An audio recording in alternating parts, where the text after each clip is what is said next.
Hello mga kumpare at mga kumare! Tara't samahan niyo ako magluto ng ginisang gulay. Ayan na nga. Uhuy! Simulan na natin sa bawang. Ihanda niyo po ang inyong bawang. Siyempre, dapat ay may sibuyas.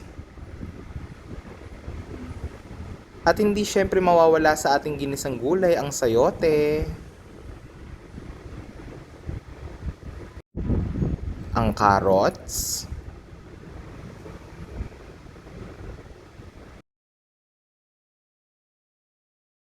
siyempre ang ating pechay bagyo,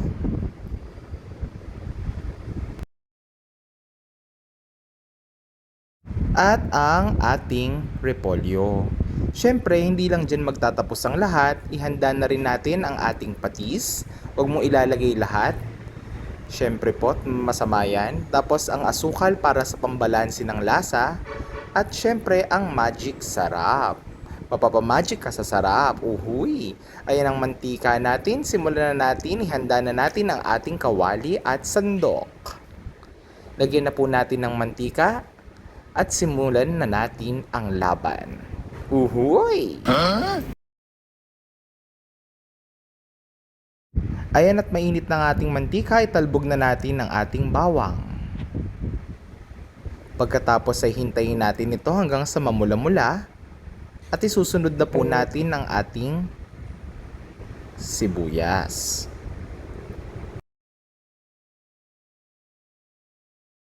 Ayan na nga po, isunod na natin ang ating sibuyas pagkayaring mamula-mula ng bawang. Siyempre, ang bawang at sibuyas ay maganda sa katawan dahil isa itong anti-inflammatory. So, kung may mga inflammation ka, high blood, maganda po itong kainin dahil anti-inflammatory ang mga ito.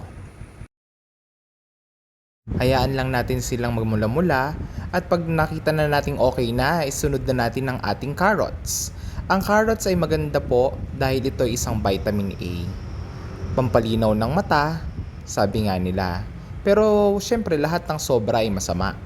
Ang carrots ay nakakadilaw ng palad kung ito'y sobra mong kakainin. Syempre, sunod na natin ang ating sayote. Ang sayote ay maganda sa puso. Higit sa lahat may antioxidant ito, kaya dapat mahilig ka rin magsayote. Uhuy! At ayan na nga po, sabay-sabay na po natin silang inihahalo sa ating mantika na ginigisa. Ayan. Pagkatapos nito ay hintayin nating lumambot ang ating sayote at carrots. Lagyan mo na rin syempre yan ng mamaya ng konting tubig para kumulo ng kumulo. At sundan na rin natin ng konting patis.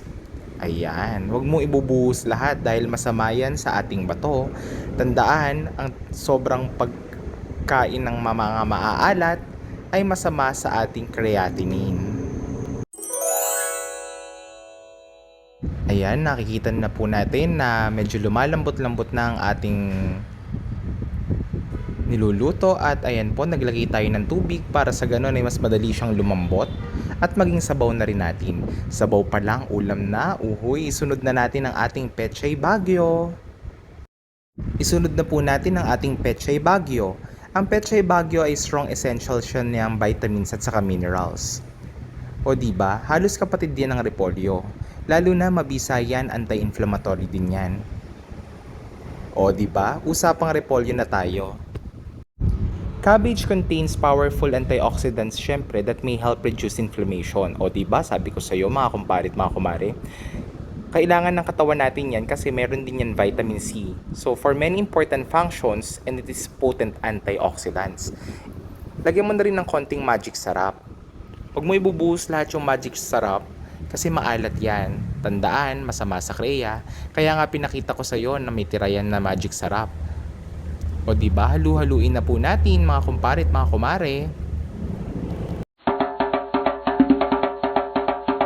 Nakikita naman po natin na malapit na po tayo makaluto. Kung hindi po kayo mahilig sa mga lusak, huwag nyo pong masyadong lusakin, i-half cook nyo lang yan. Siyempre, ang ating pambalanse, ang asukal, huwag mo din ilalagay lahat, yung tama lang sa mga panlasa nyo. Ayan nga po, may tira pa nga. Ayan, at nagkaroon na nga ng sabaw dahil yung pechay at ang repolyo ay matubig. Ayan na nga po. At syempre, pagkayari nating maluto ito, eto na ang ating finished product. So thank you for watching. Luto ko na din, ang sarap. Dapat hindi ka nag-skip para nakita mo lahat. Bye-bye!